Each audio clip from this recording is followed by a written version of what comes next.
we have reached that 2-week period of the sports calendar where there's like nothing until the Super Bowl. It's like we're just kind of building up to the Super Bowl. And what that usually means is ad content. And there's this thing that's been happening these last few years, this trend that's like driving me nuts. And it was really driven home during the conference championship games this weekend. I saw so many ads for ads. What are we doing with ads for ads? Like, I understand if you're a company that spends $7 million for the spot alone of a Super Bowl ad. 30 seconds, about $7 million. I understand you want to get your money's worth. You're paying on top of that $7 million, whatever talent you've decided to add into your commercial. And if the recent years are any indication, all we're doing now is just shoving multiple celebrities into an ad and calling it creative. So it's a lot of money, and I understand that, to make these ads.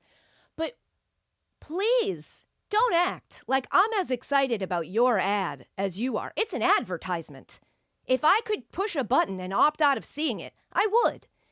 What I definitely don't need to see running for a week or two before the Super Bowl is a teaser ad for your ad. It's like when you watch a YouTube video, if you're like, oh, what was that, commercial that they ran during the Super Bowl that I missed? I just want to see it because everybody's talking about it. And you got to watch an ad before the YouTube video of the ad. Like, what are we doing where people are like, yeah, did you see that Matthew McConaughey Uber Eats preview Super Bowl ad where he prepares to be Mike Ditka and takes forever to have a convincing Ditka impersonation? Something that if you're playing Ditka, you should have ready or be closer to before you start trying to do it to the mirror. What the hell is that? I might never use Uber Eats again.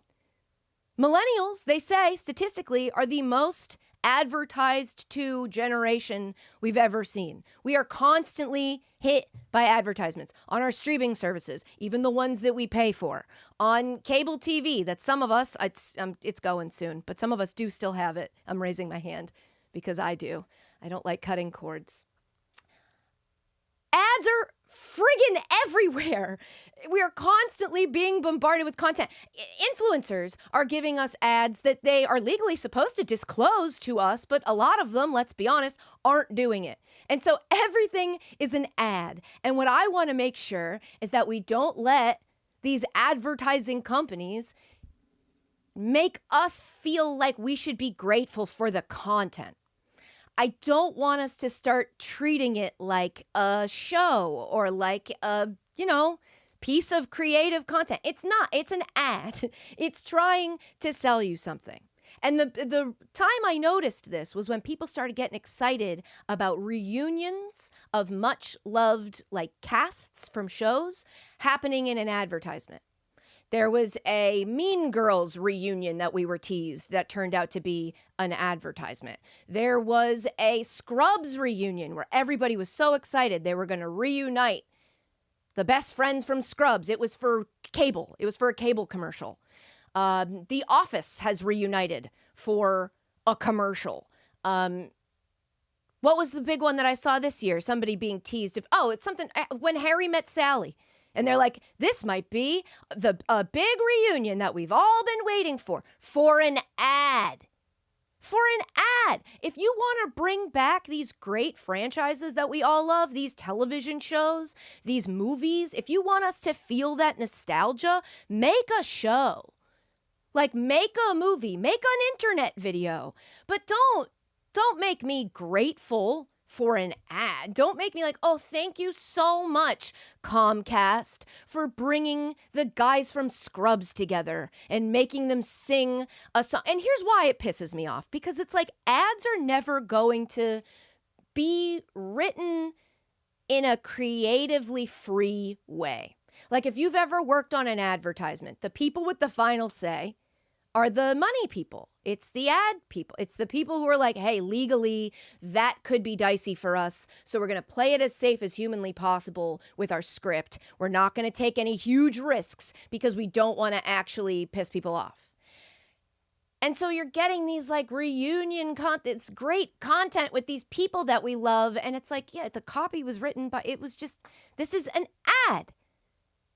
I'm just sick of the ads. It's just constant commercials. That Matthew McConaughey thing sent me into a spiral this weekend.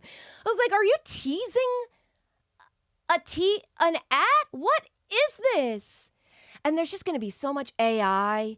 Remember last year, the ads were dystopian. Last year, I maybe partook in some substances before watching the Super Bowl, and I watched it alone. And I really do not recommend that, because to make your brain pliable for the moment when every company on earth lines up to convince you to buy it is not a good idea. But it was just very dark. There was just a lot of like, I'm depressed. I feel like I should disclose that. I suffer from depression. I'm medicated and I'm working through it. But it's a very hard time to be depressed because everything is sort of backing up evidentiarily like what I feel. It's like everything kind of feels like it's going to shit. So basically the point of this yap is like, cut it out with making me feel like I should be excited about your commercial. Just sell me whatever you're trying to sell me and get out of the way. And if you find that, well, that's too expensive to spend the $7 million plus the $5 million we have to pay Shane Gillis to be in our commercial, if that's too expensive for you, then like make a different choice. Because it's not making me want to use your product anymore. I never really use Uber Eats, but now I'm not going to because McConaughey. And also, when did he become king of commercials? When did Matthew McConaughey become like, yeah, I'll do this ad for Salesforce, which if we're getting into it, and let's not because we're already 8 minutes into a yap, but if we were to get into it, that Salesforce commercial makes no sense. That an AI would book him a reservation properly, but because it was booked by a human, it was booked outside, ? In the rain, ? And the waiter wasn't told he doesn't like shrimp cocktail? What? Those are mistakes an AI would make. Why is Woody Harrelson sitting underneath a thing and he's safe from the rain? And your dear friend is, why would you sit in the seat? If they made you a reservation and it's pouring rain and the reservation's outside, why would you sit in the seat? You wouldn't. Matthew McConaughey. All right. That's enough for the yap. I just hate ads. I'm just sick of being advertised to. Leave me alone. Leave me alone.